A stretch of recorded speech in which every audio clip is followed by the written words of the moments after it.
A Dios doy gracias por su gran e inefable don. Por eso, gracia, misericordia y paz de parte de Dios nuestro Padre y del Señor Jesús a ustedes siempre. Amén.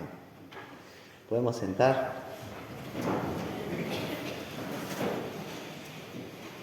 Y bueno, ¿ya descansaron de la Navidad? ¿Ya está? ¿O falta todavía alguna sidra, pan dulce para descorchar y probar?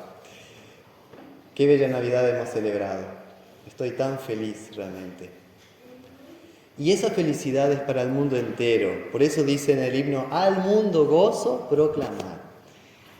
Por este inefable don, como cantamos en el último himno. O sea, un don, Cristo es ese don indescriptible, que no se puede expresar con palabras. Nosotros intentamos, balbuceamos como los niños que están aprendiendo a hablar esta gran historia. La historia mejor y más feliz y para toda la humanidad. Que Dios envió a su Hijo cuando se cumplió el tiempo señalado. En la ilustración que ven en pantalla es cuando ya el niño Jesús crece un poquito más, ¿sí? Debe tener ¿cuánto? 2 años, 3 años.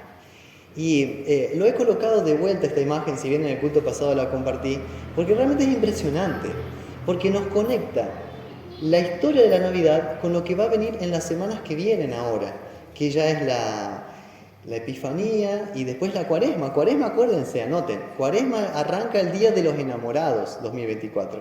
¿Cuándo es el Día de los Enamorados? 14 de febrero va a ser miércoles de ceniza, así que no sé qué vamos a celebrar, va a ser una ceniza enamorada, algo vamos a celebrar.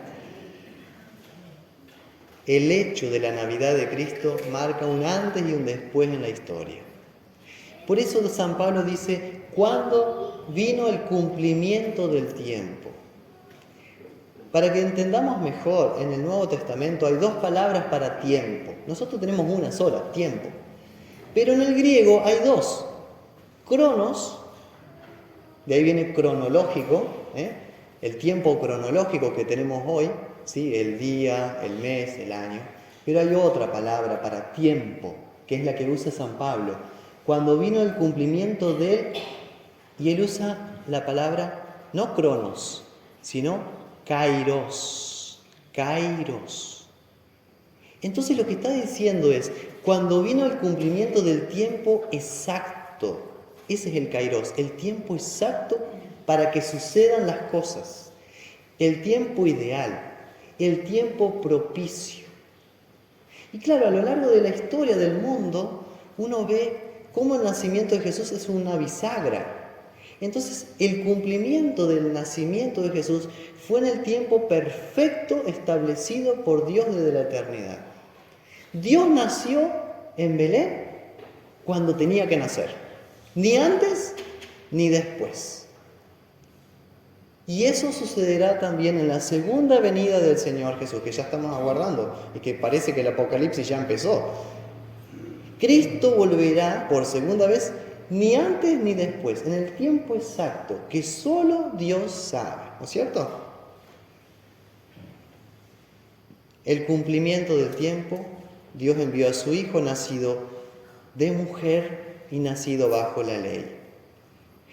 Nacido de mujer y bajo la ley, quiere decir que Dios, o sea, Cristo es Dios y como es nacido de mujer es verdadero ser humano. Al mismo tiempo, 100% Dios, 100% humano, lo que llamamos el misterio de la encarnación. Y tenía que ser verdadero hombre para justamente al nacer bajo la ley, redimir al hombre de la ley.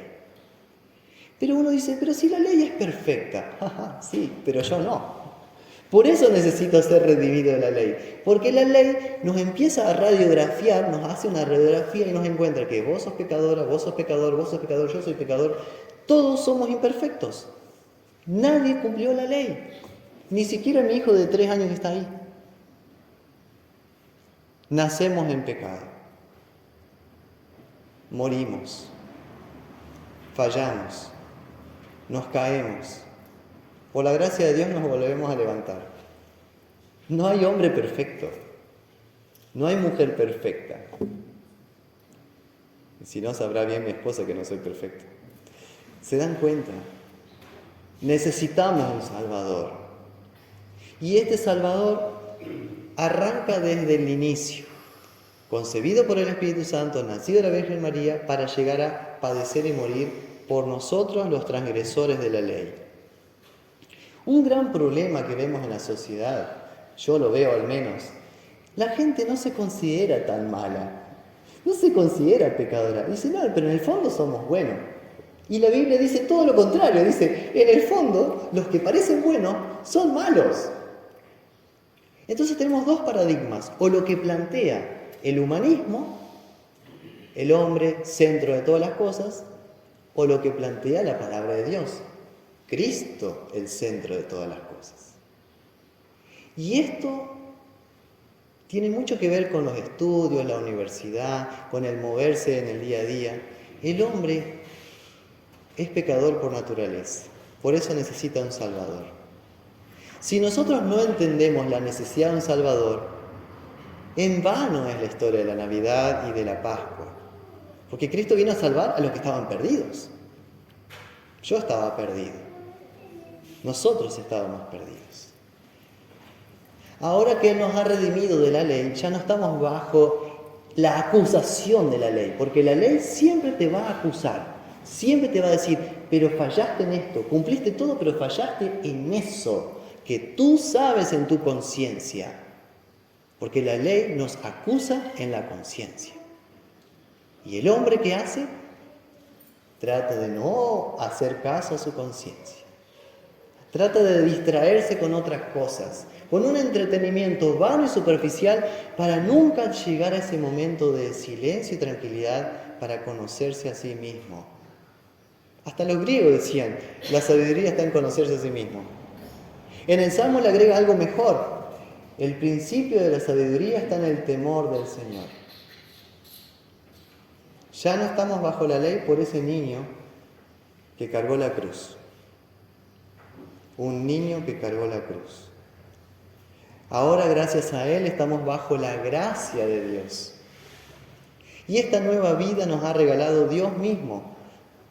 Nos ha dado vida en el bautismo, en donde fuimos unidos a Cristo, injertados en Él y renacidos como hijos adoptivos de Dios. Y San Pablo dice esto, justamente, que nos rescató de la condenación de la ley para que recibiésemos la adopción de hijos. Y si uno recibe eso de Dios, no es por mérito propio, es regalo de Él. Dice, recibiésemos la adopción de hijos. Todos nosotros somos hijos adoptivos de Dios. Estábamos sin familia, eso está diciendo, desamparados. Y Dios nos encontró, nos abrazó y nos llevó a casa. Y nos dijo, todo va a estar bien, todo va a estar bien. Yo soy tu Dios, no temas. Yo te adopto ahora en Cristo, te recibo a través del bautismo como parte de mi familia, la Santa Iglesia. Y nosotros estamos aquí por eso. Fíjense que en el Evangelio cuenta cómo Simeón llegó al templo movido por el Espíritu Santo, ¿no es cierto? Impulsado por el Espíritu. ¿Por qué creen ustedes que están aquí? Por el mismo motivo. Ustedes son Simeón hoy. Ustedes son Ana hoy, no Ana ya que está atrás, Ana la que estaba en el Evangelio. Vinieron aquí movidos por Dios. ¡Qué belleza!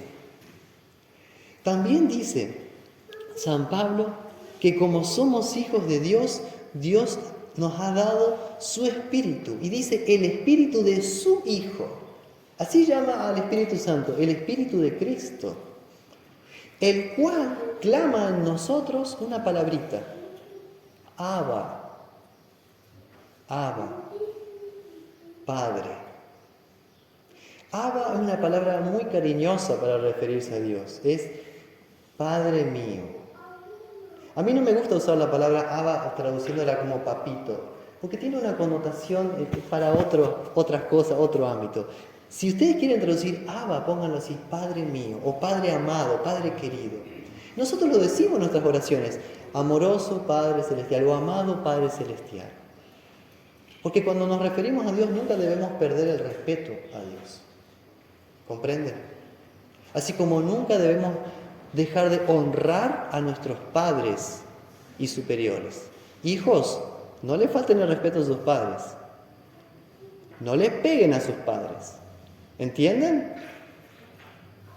No le saquen la lengua a mamá.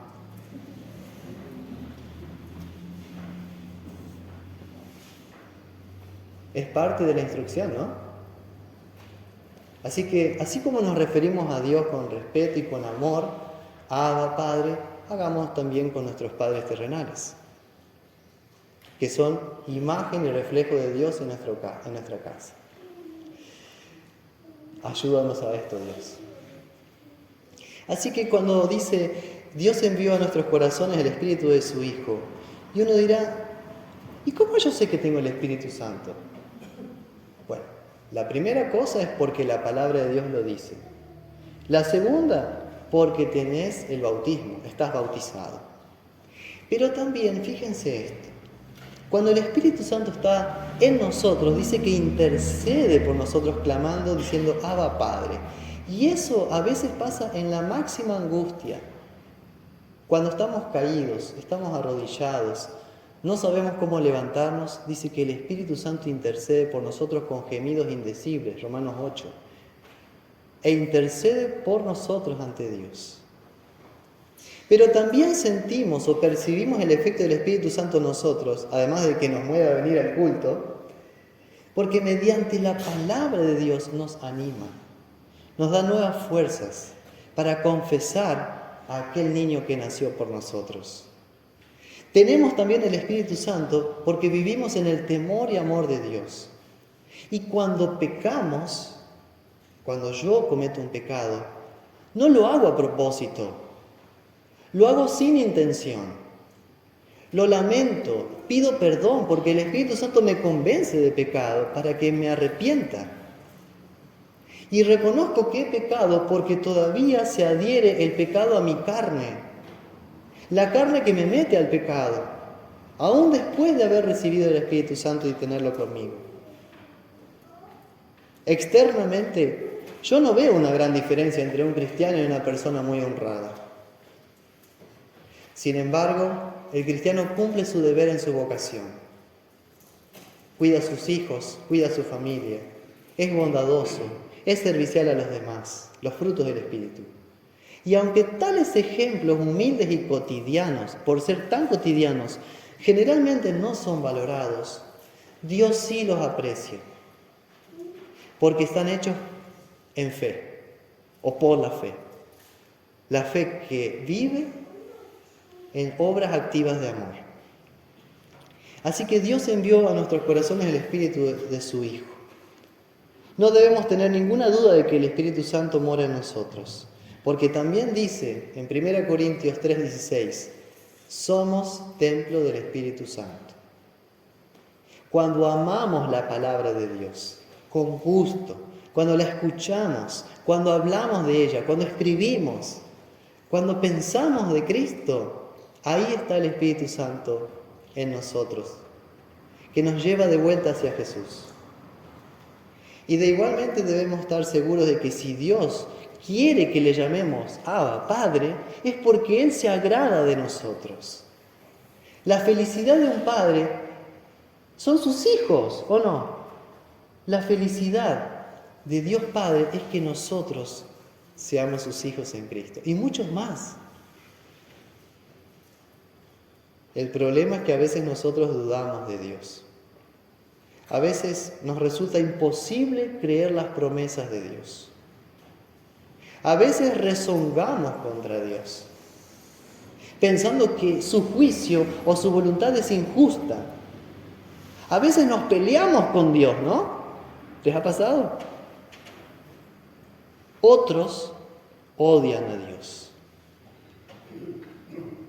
Pero miremos al niño Jesús otra vez. Miremos al niño que nació y murió por nosotros. Y te pregunto, ¿Nos pelearemos con este niño? ¿Dudaremos de un Dios que se hizo carne y sangre por nosotros?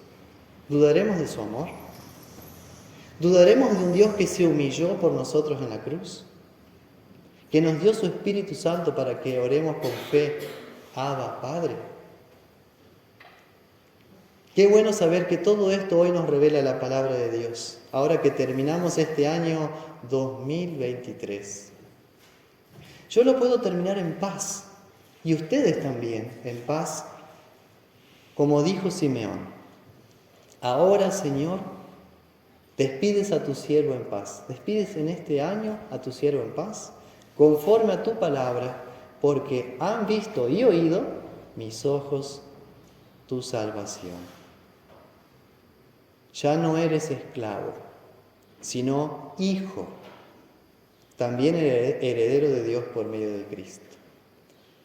Que la Santísima Trinidad, Dios Padre, Hijo y Espíritu Santo, les enseñe el camino en el año 2024, los guíe por la senda verdadera, para que puedan disfrutar mediante la fe la dulzura del Señor en la tierra de la vida.